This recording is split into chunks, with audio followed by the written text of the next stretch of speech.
warahmatullahi wabarakatuh. Waalaikumsalam warahmatullahi wabarakatuh. Saya boleh share PowerPoint apa tidak ya Bu Maryam ya? Boleh, sebentar dulu saya jadikan dulu, co-host dulu. Sebentar dulu. Silakan, Prof. Sebentar dulu. Ini saya jadikan co-host. Oke. Silakan, Mas An. Ini sudah kelihatan ya, Gus Wahid ya? Ya, mantap.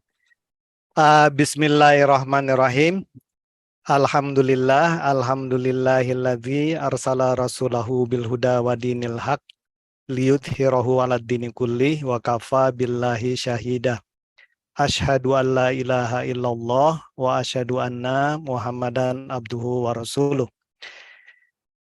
Allahumma sholli wa sallim wa barik ala Sayyidina Muhammad wa ala alihi wa sahbihi wa sallim. Pertama-tama terima kasih ini Gus Wahid atas kesempatannya untuk sharing sedikit perenungan kami tentang pemanfaatan akal ya untuk mengamati atau mengambil hikmah dari alam semesta dan ayat-ayat Al-Quran yang terkait. Nah, sebelumnya saya mohon izin ini untuk para kiai, para senior di halakah ini ya. Jadi mohon maaf nanti kalau ada hal-hal yang kurang pas ya. Jadi saya pendekatannya mungkin pendekatan perenungan ya. Mungkin nanti bisa bermanfaat lah ya, setidaknya untuk kami pribadi dan untuk rekan-rekan sekalian. Dan terima kasih sekali tadi untuk masukan-masukan dari Gus Wahid ya. Jadi seperti sudah disampaikan oleh Gus Wahid tadi, memang salah satu anugerah Allah kepada manusia ini memberikan kemampuan berpikir ya, akal ya. Dan tidak diberikan kepada makhluk-makhluk lainnya. Dan kalau kita lihat memang kemampuan berpikir yang dianugerahkan kepada kita manusia ini sangat luas spektrumnya ya, dari lower order thinking sampai high order thinking ya. Jadi setiap manusia itu memang punya order masing-masing dalam berpikir ya. Bahkan Masya Allah kadang-kadang kita tahu sejumlah orang yang dekat dengan Allah ya, Rasul, Nabi ya, Waliullah, itu punya order berpikir, thinking yang kadang-kadang di luar nalar kita ya. Jadi thinking order mereka itu sudah lebih tinggi lah ya, dari higher order thinking yang biasa di dalam dunia saintifik ya.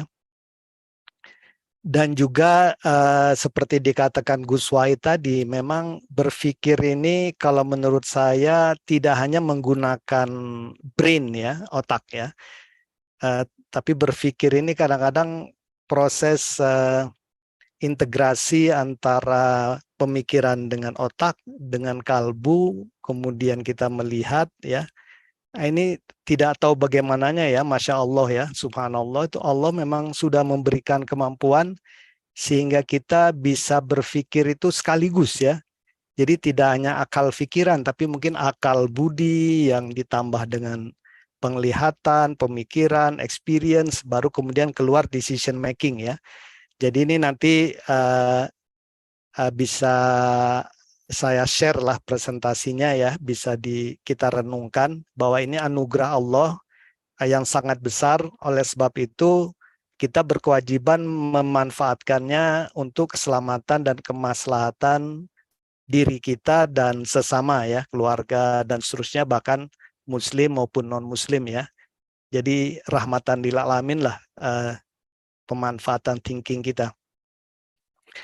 Dan di dunia pendidikan kita tahu Bloom's taxonomy ya, semakin ke tinggi ke atas semakin higher order berpikir ya. Dan taksonomi Bloom's ini kan sesuatu yang sebenarnya siklus ya. Jadi mulai dari high order kita mengingat, mengerti, mengaplikasikan, menganalisis, mengevaluasi, mengcreate, kita mendapatkan ilmu-ilmu hikmah baru, kemudian kembali lagi ya. Jadi taksonomi Bloom ini sesuatu yang terus berpikir ya, naik ke atas ya, continuous improvement. Dan ini juga Masya Allah kalau menurut saya ini salah satu apa ya, keindahan daripada ciptaan Allah di dalam akal manusia ya. Kalau akal manusia itu terus ya, dia bisa belajar naik dan terus ya. Jadi terus berkembang ya. Ini tentunya kita paham akal manusia itu mampu menjelajah alam yang subatomik ya, yang dari sangat kecil ya, sampai ke alam semesta yang besar sekali ya. Nah tentunya diharapkan dengan itu kita ya memahami bahwa semua ini dari Allah ya, bukan datang begitu saja ya. Nah ini saya coba meringkaskan ya, peran akal dalam beragama menurut saya banyak ya.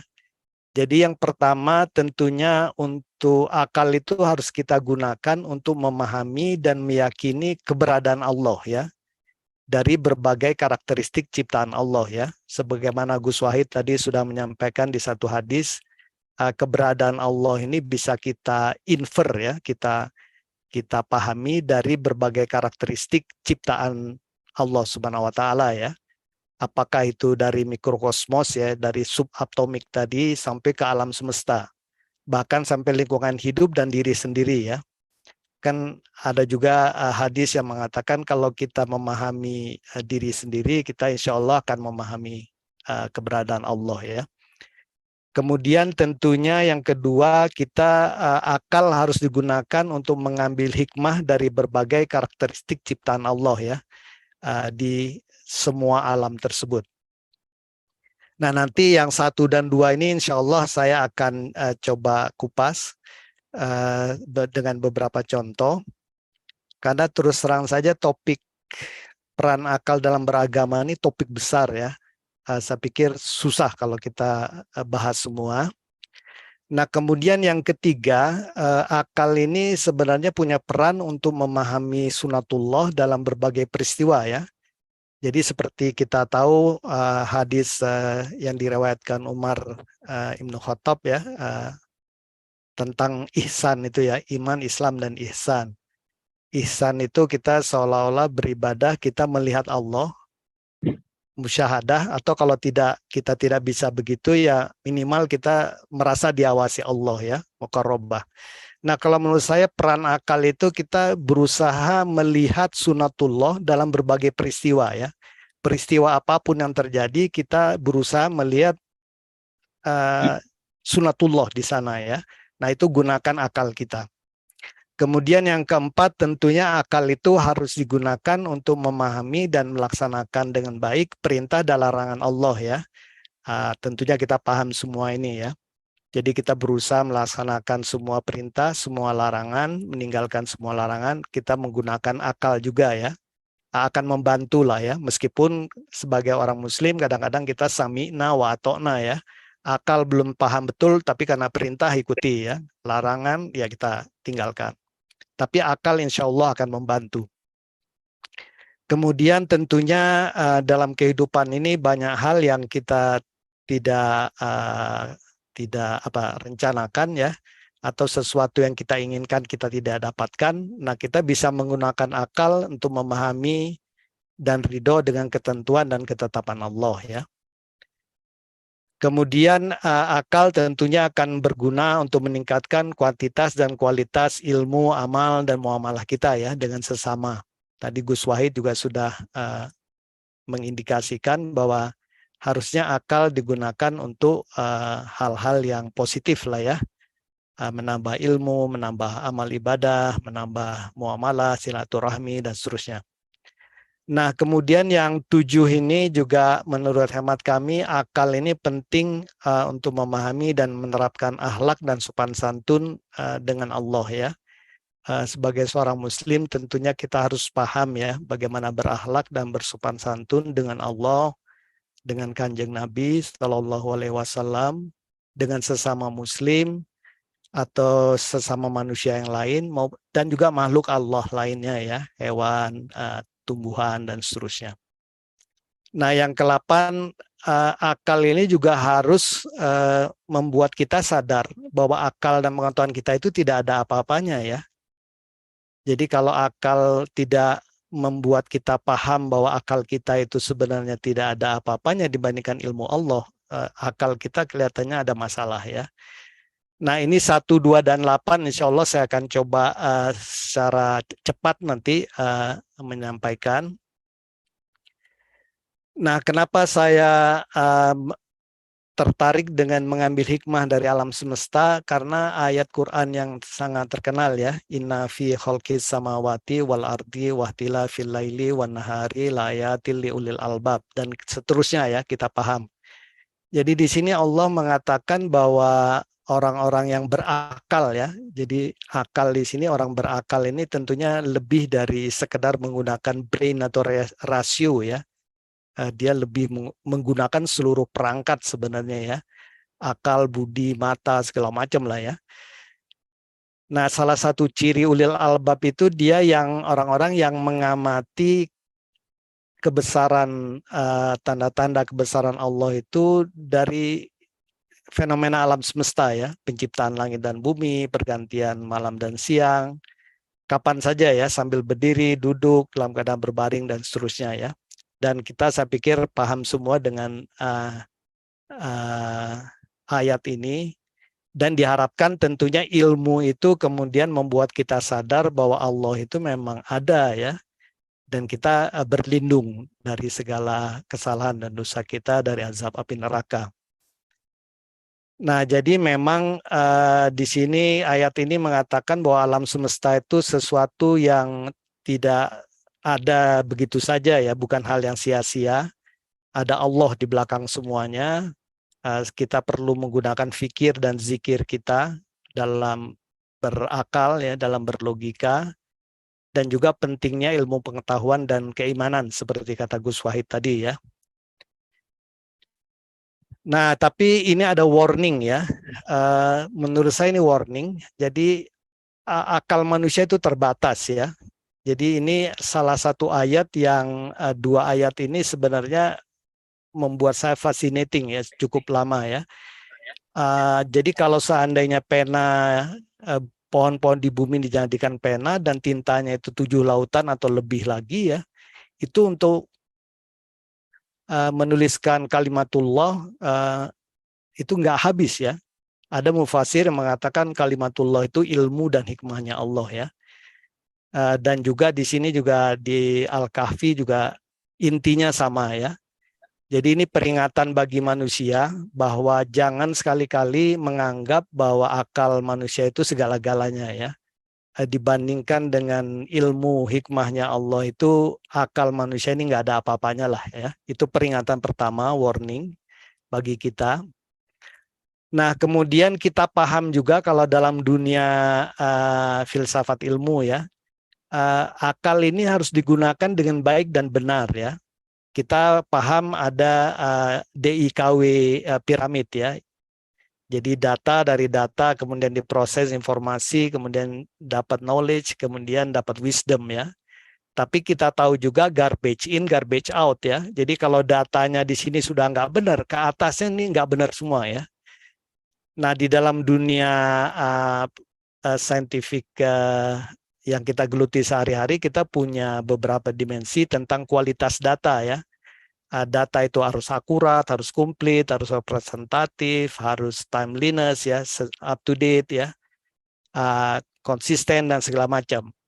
Nah di dunia media sosial saat ini kita biasanya lemah di dalam hal ini ya. Nah dalam beragama pun kita juga harus punya data yang berangkat dari data yang baik ya.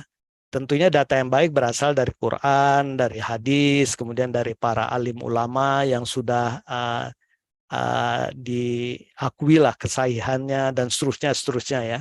Karena begitu di sini ada penyimpangan, penyelewengan, ini ke atasnya terus ya, garbage in, garbage out ya. Jadi kita harus hati-hati menggunakan akal dengan baik dan benar ya. Ini peringatan kedua. Nah, peringatan ketiga, kita tahu semua dalam ada logical fallacies ya, di dalam metode penelitian atau filsafat ilmu kita paham banyak sekali kesalahan-kesalahan berlogika yang sudah diringkaskan ya oleh para ahli ya. Nanti bisa dibaca masing-masing. Nah, ini kadang-kadang juga kita gunakan ini ya. Kita gunakan dalam beragama, bahkan walau alam saya perhatikan ada blame atau stigma-stigma yang sebenarnya berasal dari kesalahan penggunaan akal ya. Dan ini terus-menerus ya dipropagasi dengan waktu dan seterusnya ya. Nah, jadi ini nanti bisa banyak cerita lah ya. Ini topik besar tersendiri ya, logical fallacies ini. Kita jadi harus hati-hati ya. Dan tentunya dalam agama ya paling penting ya kita selalu berusaha mohon pertolongan perlindungan Allah Subhanahu wa taala ya, agar kita tidak terjebak di dalam kesalahan berlogika. Nah, sesudah itu coba sekarang masuk ke alam semesta ya. Jadi alam semesta ini kalau dari data-data yang terakhir di dalam alam semesta yang teramati ya, observable alam semesta, kita kira-kira ada lebih dari 170 miliar galaksi ya. Dalam alam semesta yang teramati, yang tidak teramati walau alam bisawab ya.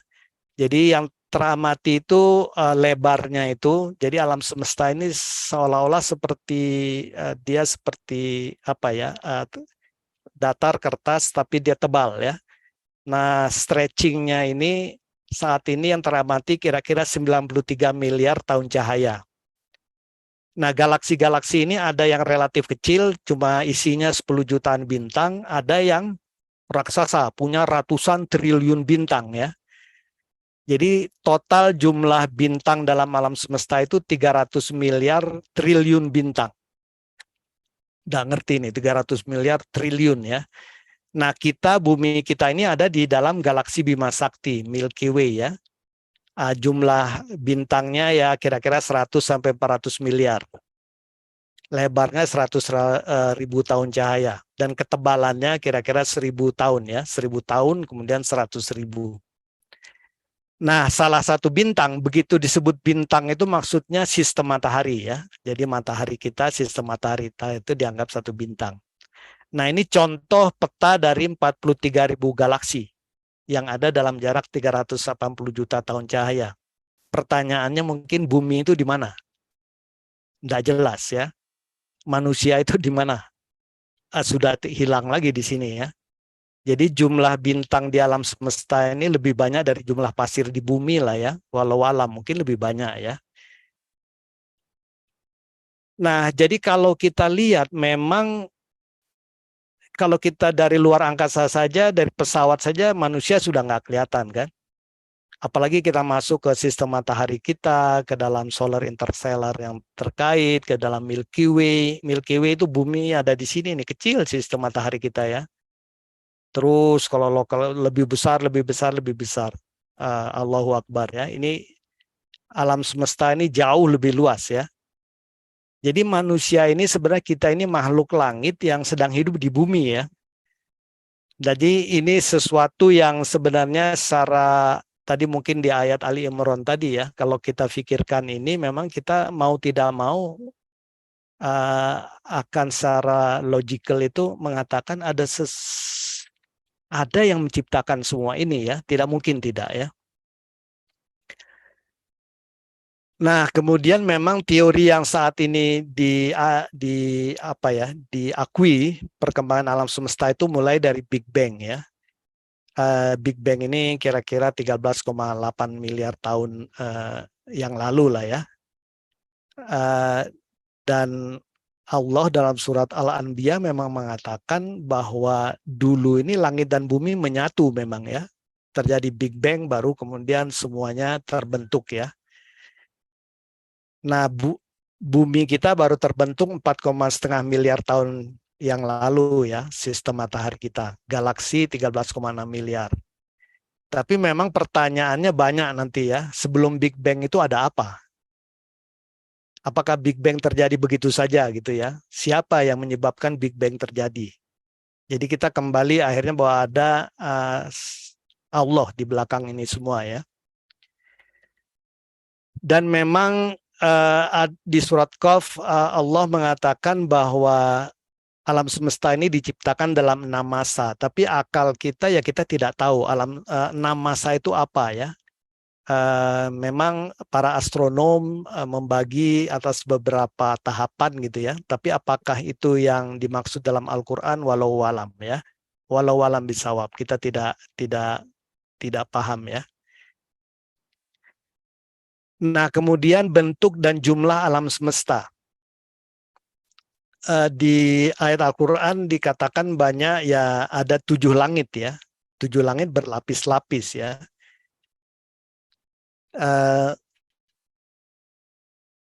Di dalam dunia astronomi pun berdasarkan perhitungan itu ada 7 alam semesta. Jadi kita hidup yang tadi ratusan miliar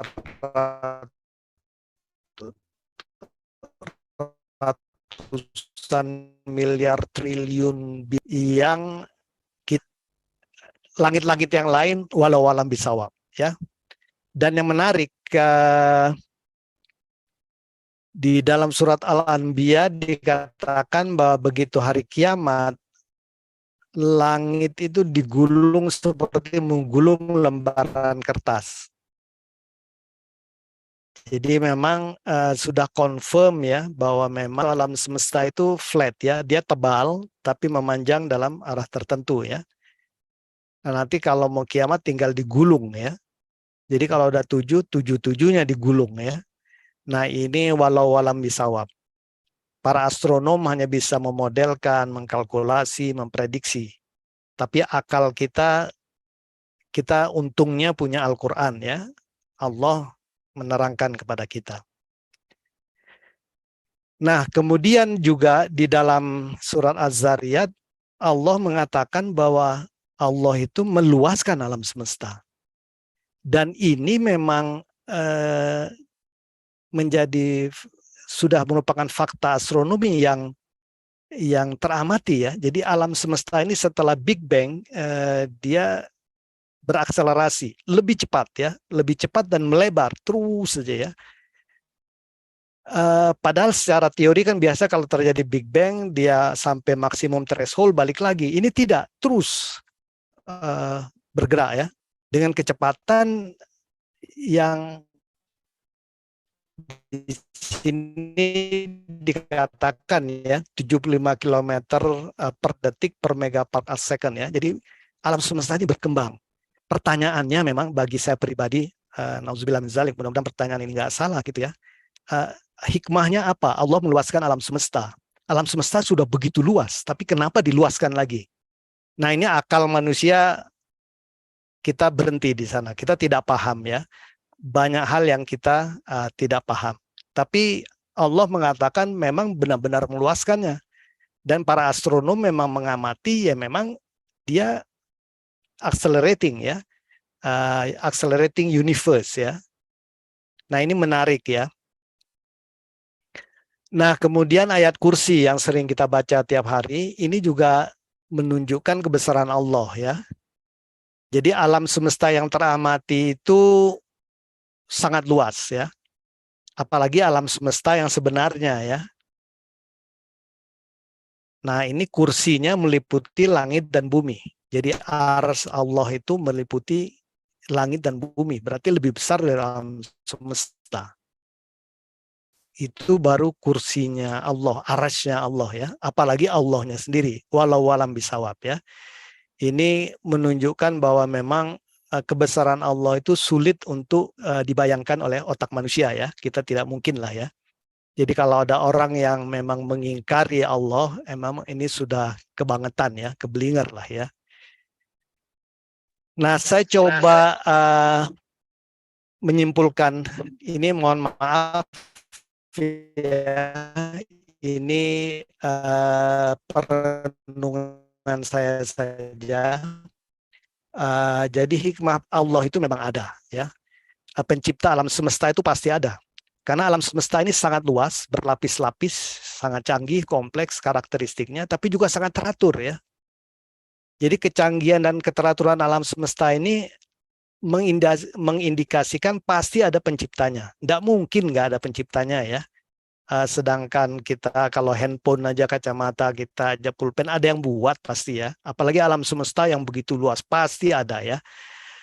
Dan Allah memang sudah mengkonfirmasi, ya, memberitahukan kita lah, ya. Jadi memang Allah itu tidak main-main, ya, menciptakan alam semesta dan diantaranya, ya. Tapi kebanyakan manusia tidak paham, ya, mungkin tidak menggunakan akal pemikirannya dengan baik, ya. Dan Allah mengatakan penciptaan langit dan bumi itu lebih besar daripada penciptaan manusia, ya. Memang kalau kita lihat tadi, ya, Big Bang 13,8 miliar terus, ya, sampai penciptaan manusia itu disiapkan miliaran tahun cahaya oleh Allah, ya. Kemudian 4,5 tahun baru sebelum 4,5 miliar tahun sebelum itu baru bumi diciptakan, manusia dan seterusnya, ya. Jadi Allah itu memang betul-betul mempersiapkan alam semesta ini untuk penciptaan manusia, ya, dan lain-lainnya walau alam. Nah, jadi ini akal itu harus bisa memahami ini. Jadi kita harus menggunakan akal kita untuk memahami bahwa memang Allah itu ada. Dan memang meskipun begitu, kita sami'na wa atona, Allah itu pasti ada, dari akal kita mengatakan, tapi memang banyak pertanyaan masih yang akal kita belum bisa menjawab saat ini, ya. Misalnya sebelum Big Bang itu ada apa? Memang ada yang mengatakan bahwa sebelum Big Bang ada Big Bang sebelumnya, tapi tidak ada bukti juga itu, ya. Nah, kemudian energi yang menyebabkan terjadinya Big Bang itu apa? Kalau kita orang beragama mengatakan ya Allah yang mana kun fayakun, ya sudah terjadi Big Bang, ya. Kemudian sampai kapan alam semesta akan terus mengembang? Walau alam bisawab, mungkin sampai terjadinya kiamat, walau alam. Kemudian energi yang membuat terus mengembang ini dari mana? Yang membuat alam semesta ini mempercepat, ya. Memang para astronom sekarang mengintrodusir dark matter, dark energy, ya. Tapi itu pun juga sulit dibuktikan karena namanya juga dark matter, ya. Walau alam, ya. Kita tidak paham ini, ya. Nah, kemudian hikmah yang kedua. Hikmah yang kedua adalah kita harus ingat selalu kepada Allah, ya. Karena Allah mengatakan dalam surat Al-Isra, ya, langit yang 7, bumi dan semua yang ada di dalamnya bertasbih kepada Allah. Walau alam cara bertasbihnya kita tidak paham. Tapi coba bayangkan tadi alam semesta yang udah 7 lapis itu, langit, ya, segala macam, galaksi, bintang, segala macam, itu semua bertasbih kepada Allah, ya. Dan Allah mengatakan kemanapun kita menghadap, di sana wajah Allah, ya. Jadi semua benda langit dalam alam semesta itu bertasbih, dan juga keteraturan itu juga tidak hanya dalam ruang, tapi dalam waktu, ya. Alam semesta itu taat, ya. Alam semesta itu bertasbih. Nah, makanya kita harusnya ikut bertasbih lah, ya. Jadi kita harus ingat selalu kepada Allah. Itu hikmah yang kedua, ya.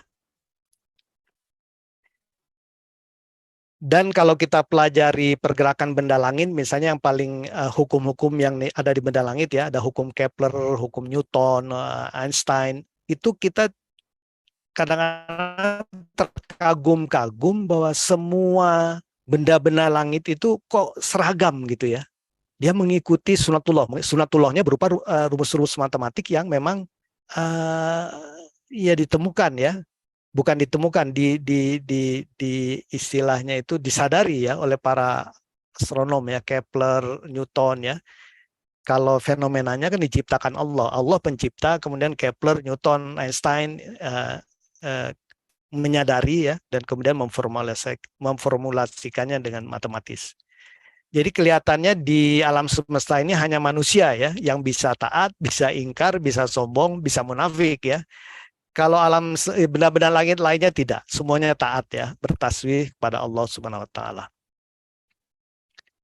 Nah, kemudian hikmah yang ketiga itu jangan pernah sombong. Manusia sangat kecil ya. Jadi kalau kita lihat memang kebesaran alam semesta ini rasanya kalau kita sombong rada aneh ya. Saya sering mengatakan kepada mahasiswa, bayangkan kalau ada semut kecil di kaki kita, sombong kepada kita gitu ya. Ngajak kita berantem dan segala macam, berdebat ini itu. Ya kita tinggal kita pencet aja mati itu ya kan. Saya pikir sama dengan kita dengan Allah ya. Cuma Allah itu maha pengasih, maha penyayang, maha pemurah ya. Kita sudah bandel begitu kepada Allah, nauzubillah min zalik, tapi Allah masih memberikan rahmatnya ya kepada kita, rezeki diberi dan segala macam ya. Jadi kita seharusnya tidak boleh sombong ya. Itu hikmah ketiga.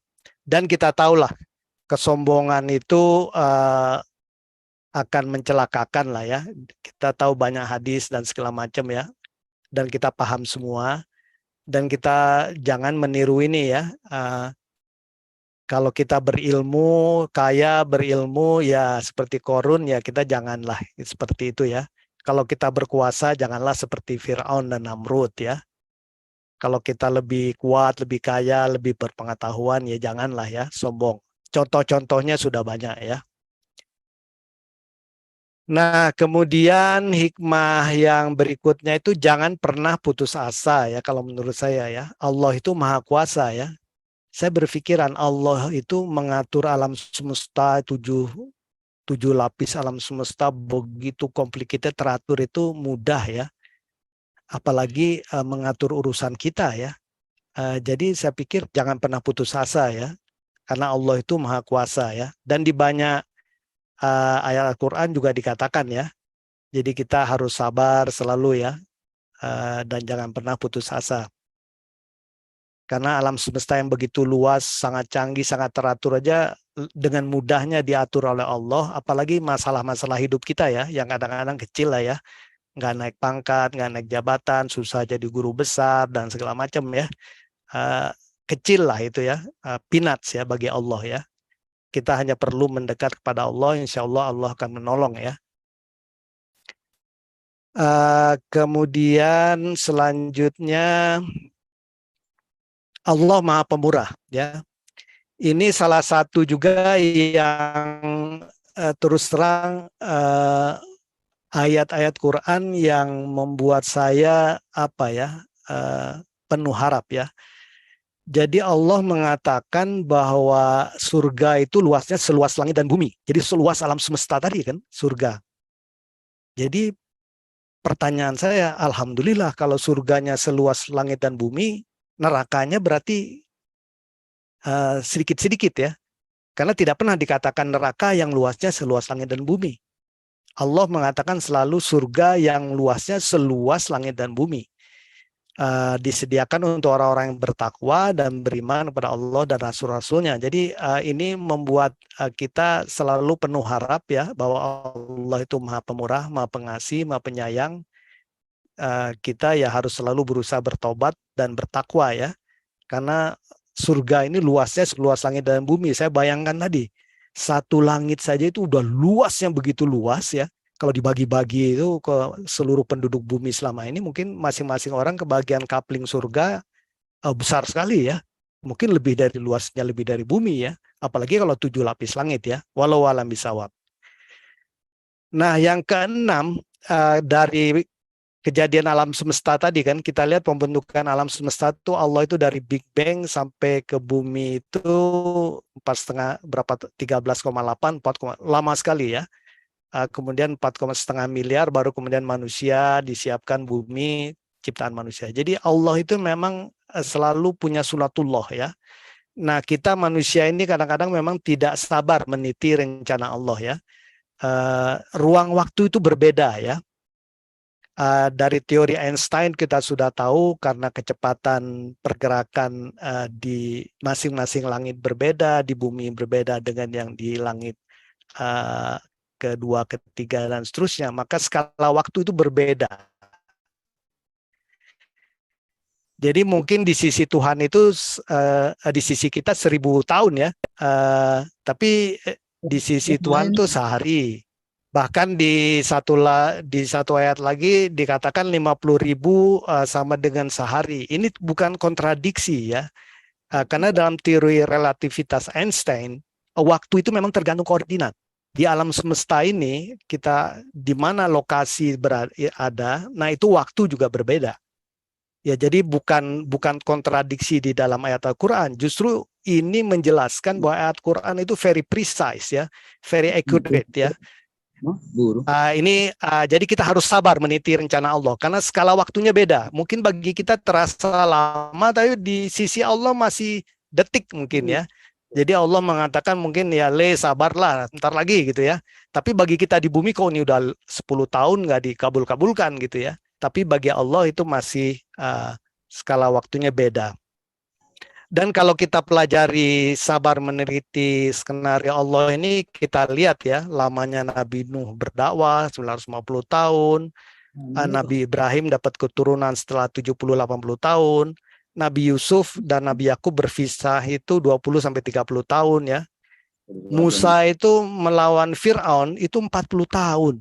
Jadi kadang-kadang saya pikir kenapa Allah tidak ngasih 1 tahun aja tumbang itu Fir'aun ya. Allah punya skenario lain ya. Nabi Ayub juga menderita sakit 7-18 tahun menurut beberapa riwayat.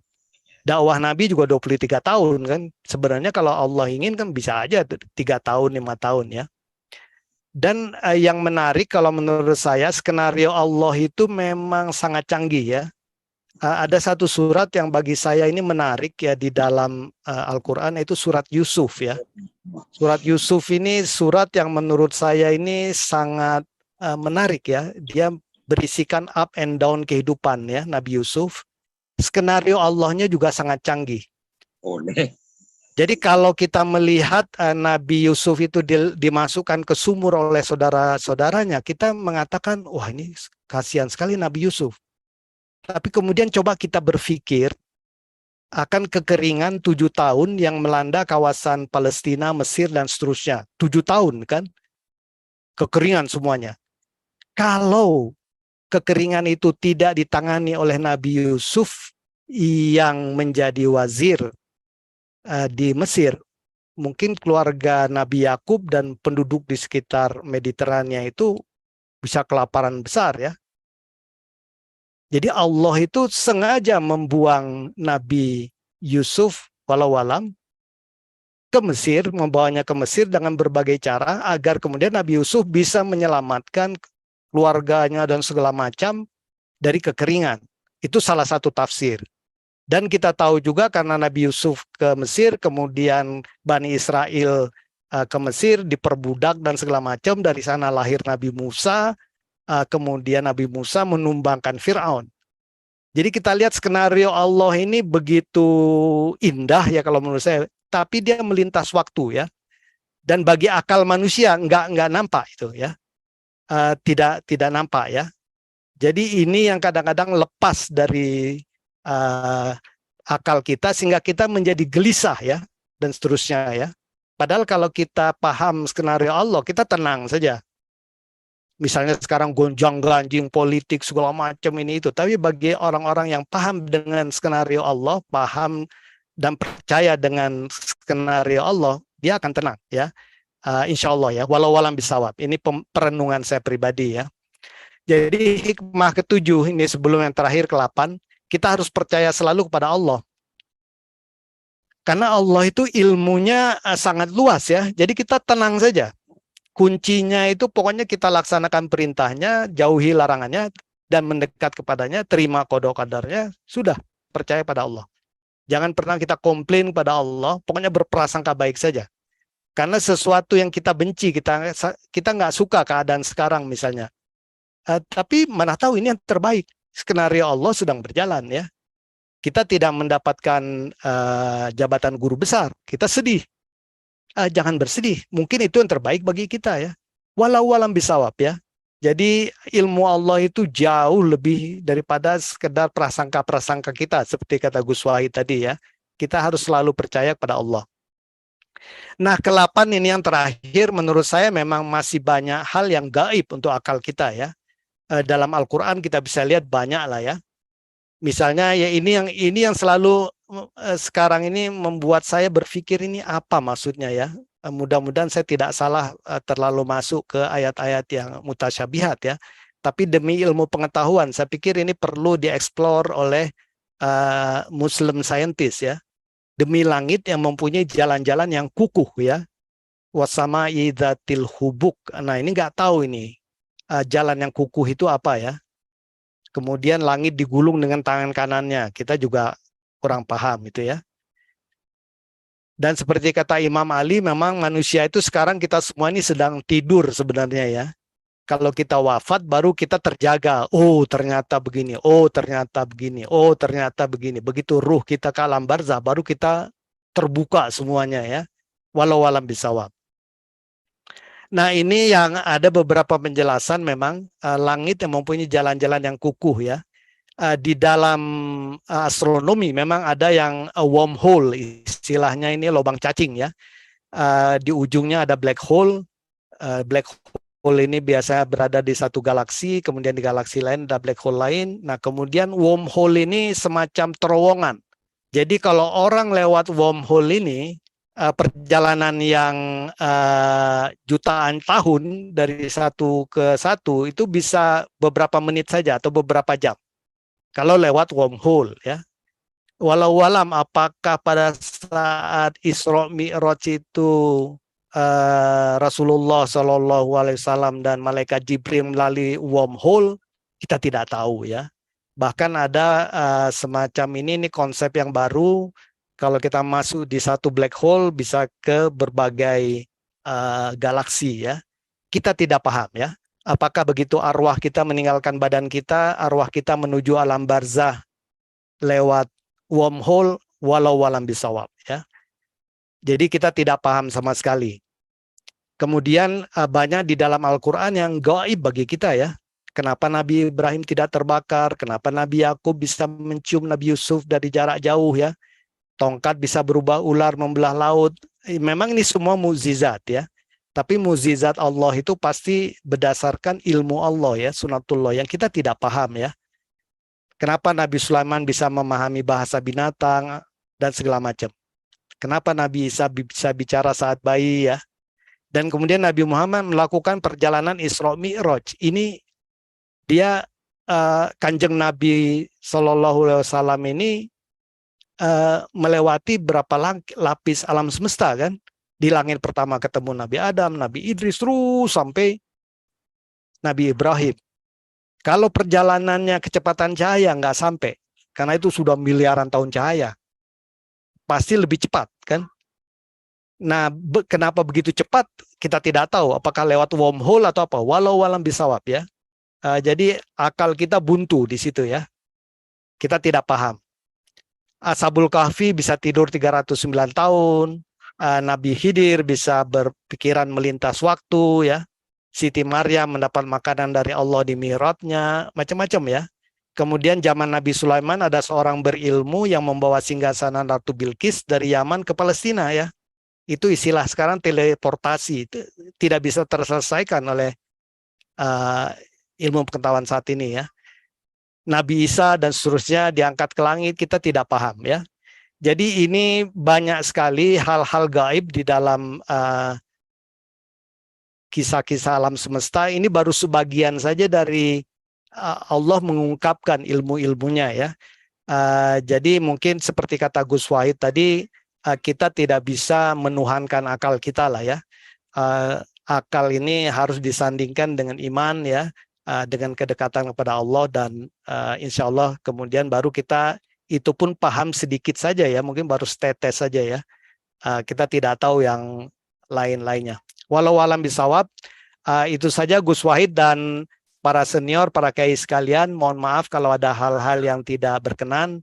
Ini sekedar sharing saja, mudah-mudahan ada manfaatnya. Terima kasih. Wassalamualaikum warahmatullahi wabarakatuh.